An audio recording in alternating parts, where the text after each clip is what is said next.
Now coming to the next part of the lesson, that is about a glossary. Glossary. Glossary means the meanings of the difficult words which are given at the back side of the lesson. That is called a glossary. Now, in the glossary, the first word is country. So, here he is giving the meaning of the country as village or an area outside the towns or cities with fields and farms. అంటే ఎక్కడైతే పొలాలు ఉంటాయో ఆ ఏరియాని village అని అంటారు. టౌన్కి బయట ఉండే ఏరియాని an area outside the town అని చెప్తున్నాడు. That is called country. Town mouse and country mouse అని ఉంది కదా.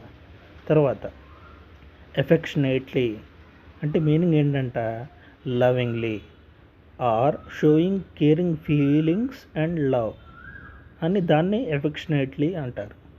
తర్వాత pack to put clothes etceteras into a bag in preparation for a trip away from home. మన ఇంటి నుంచి ఎక్కడికైనా ట్రిప్కి వెళ్ళేటప్పుడు we put our clothes in a bag, దానిని ప్యాక్ అంటాము. అక్కడ టౌన్ మౌస్ ప్యాక్ చేసుకున్నాడు కదా క్లాత్స్ని, దాన్ని ఇక్కడ చెప్తున్నాడు. అన్కంఫర్టబుల్. అన్కంఫర్టబుల్ అంటే అన్ప్లెజెంట్ అని అర్థము. అంటే టౌన్ మౌస్కి కంట్రీలో ఎట్లా ఉంది, అన్కంఫర్టబుల్గా ఉంది, ఏది సరిగా లేదు, ఫుడ్ సరైన ఫుడ్ లేదు, వెళ్ళిన వెంటనే కూల్ వాటర్ కానీ వెళ్ళిన వెంటనే కనీసము లెమన్ జ్యూస్ కానీ ఆరెంజ్ జ్యూస్ కానీ లేవు. అందుకని టౌన్ మౌస్ అన్కంఫర్టబుల్గా ఫీల్ అయ్యింది. తర్వాత గ్రంబల్. గ్రంబల్ అంటే గొణుక్కోవటము. To complain about something in a bad tempered way. మనసులో గొణుక్కోవటాన్ని గ్రంబల్ అంటాము. టౌన్ మౌస్ ట్రైన్లో ఎయిర్ కండిషన్ లేదని చెప్పేసి గొణుక్కుంది కదా, దానిని గ్రంబల్ అంటాము. తర్వాత చగ్. చగ్ అంటే ఏంటి, to move making the sound of an engine. Engine sound. Train ఎట్లా వెళ్ళిందంట, చగ్డ్ ఇంటూ ద కంట్రీ. కంట్రీలోకి చగ్ సౌండ్ చేసుకుంటా వెళ్ళింది.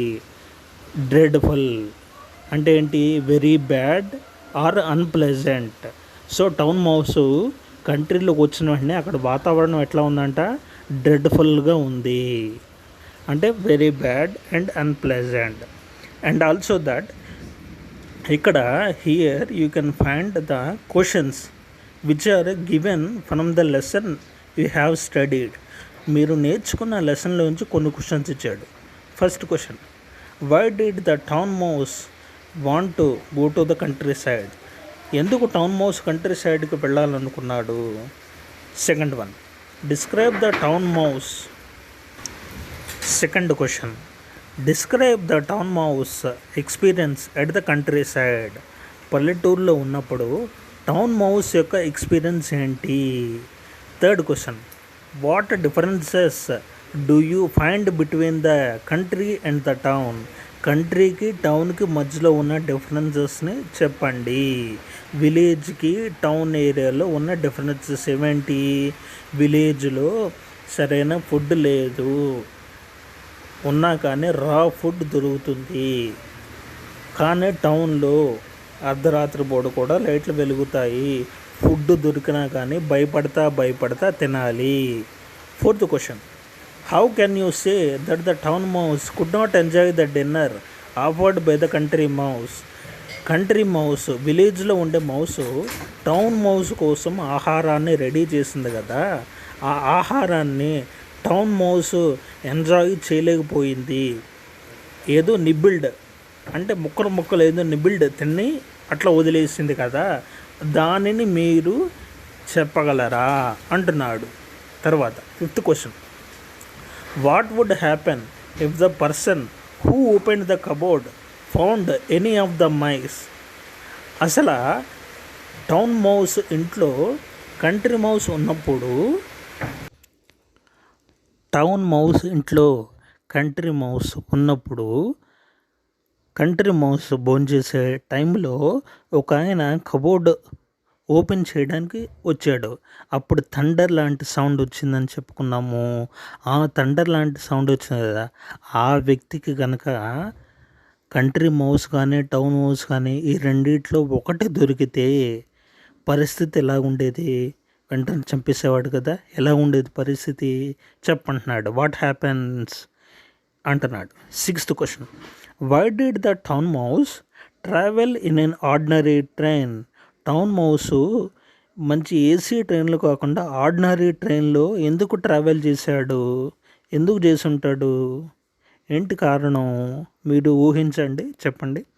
7th question, why did the country mouse go back to his house in the country? కంట్రీలో అంటే పల్లెటూరులో వాళ్ళ house నుంచి, విలేజ్ నుంచి టౌన్కి వచ్చింది కదా మౌసు, మళ్ళీ టౌన్ నుంచి విలేజ్కి వెనక్కి ఎందుకు వెళ్ళిపోయింది? Why did the country mouse go back to his house in the country? కంట్రీకి మళ్ళీ తిరిగి ఎందుకు వెళ్ళిపోయింది? 7th క్వశ్చన్ అడుగుతున్నాడు. 8th question, how can you say that the town mouse was not comfortable in the country? అయితే నువ్వు ఎలా చెప్తావు? టౌన్ మౌసు కంట్రీ మౌస్ దగ్గరికి, విలేజ్ మౌస్ దగ్గరికి వెళ్ళినప్పుడు ఆ విలేజ్ వాతావరణము టౌన్ మౌస్కి పడలేదు, డిఫరెంట్గా ఉంది, కంఫర్టబుల్గా లేదు అని నువ్వు ఎట్లా చెప్తావు? ఏం చెప్తావు అని అడుగుతున్నాడు. మీకు తెలుసు కదా, లెసన్ అంతా పూర్తిగా అర్థమైంది కదా. సో అర్థమైతే ఈ క్వశ్చన్స్కి ఆన్సర్ చేయండి, కారణాలు తెలుసు కదా మీకు. 9th question, how are the streets of a town different from those of a village? Village స్ట్రీట్స్కి టౌన్ స్ట్రీట్స్కి తేడా ఏంటి? మీకు తెలుసు కదా, చెప్పండి ఒకసారి. మీరు చూస్తారు కదా ఈ సెలవులకి టౌన్కి వెళ్ళినప్పుడు టౌన్లో ఉన్న స్ట్రీట్స్, విలేజ్లో ఉన్న స్ట్రీట్స్ ఎట్లా ఉంటాయి, తేడాలు మీకు తెలుసు కదా, రాయండి. 11th question, describe the life style of the country mouse in 2 or 3 sentences. So country mouse యొక్క లైఫ్ స్టైల్ ఎలాగుంటుంది? ఒక 2 లేదా 3 వాక్యాల్లో రాయండి. అంటే లైఫ్ స్టైల్ అంటే జీవిత విధానం. కంట్రీ మౌస్ ఎట్లా జీవిస్తుంది, ఎట్లా జీవిస్తాడు కంట్రీలో? ఏమైంది అంటాడు? ఒకటి, పచ్చి కూరగాయలు తింటాడు. కంట్రీ మౌస్లో అక్కడ సరైన తిండి లేకపోయినా కానీ పీస్ఫుల్నెస్, శాంతి, సమాధానం ఉంటుంది. 3rd పాయింట్, కంట్రీలో ఏమీ లేకపోయినా కానీ అన్ని పొలాలకు వెళ్ళి హ్యాపీగా తిరిగి అన్నీ సంపాదించుకోవచ్చు. ఇది 3rd point. Next 12th question, the town mouse and the country mouse did not visit each other again. Town mouse country mouse మళ్ళీ కలుసుకోలేదు. మీకు లెసన్ చివరిలో లాస్ట్ లైన్లో ఉంది కదా, ఏముంది? And as far as I know they did not visit each other again. వాళ్ళు మళ్ళీ ఇంకోసారి కలవలేదు అంటున్నాడు కదా. ఎందుకు కలవలేదు? వై? ఎందుకు కలవలేదు? మీకు రీజన్స్ తెలుసా? తెలిస్తే చెప్పండి అంటున్నాడు. అవి అన్నమాట 12 క్వశ్చన్స్. మీరు కనుక ఈ టౌన్ మౌస్ కంట్రీ మౌస్ లెసన్ని 1కి 5 సార్లు చదువుతా ఉంటే 12 క్వశ్చన్స్కి ఆటోమేటిక్గా ఆన్సర్ చేయగలరు. ఈజీగా ఉంటుంది. అదే కనుక మీరు ఏమీ చదవలేదనుకోండి, ఇంకెవ్వరు ఏమీ చేయలేరు. అందుకే బాగా చదవండి. లెసన్ని కష్టంగా ఉన్నా కానీ, పదాలు మీకు అర్థం కాకపోయినా 1కి 5 సార్లు చదవండి. చదివే కొలది మీకు అర్థమైంది. ఏమన్నా అర్థం కాకపోతే, సార్ నాకు అర్థం కాలేదు అని నాకు ఫోన్ చేయండి. మీ అందరి దగ్గర నా ఫోన్ నెంబర్ ఉంది కదా, నా ఫోన్కి ఫోన్ చేసి సార్ మాకు అర్థం కాలేదు అని అడగండి, నేను చెప్తాను. అంతేకాని చదవకుండా ఉంటే మాత్రం అస్సలు బాగోదు.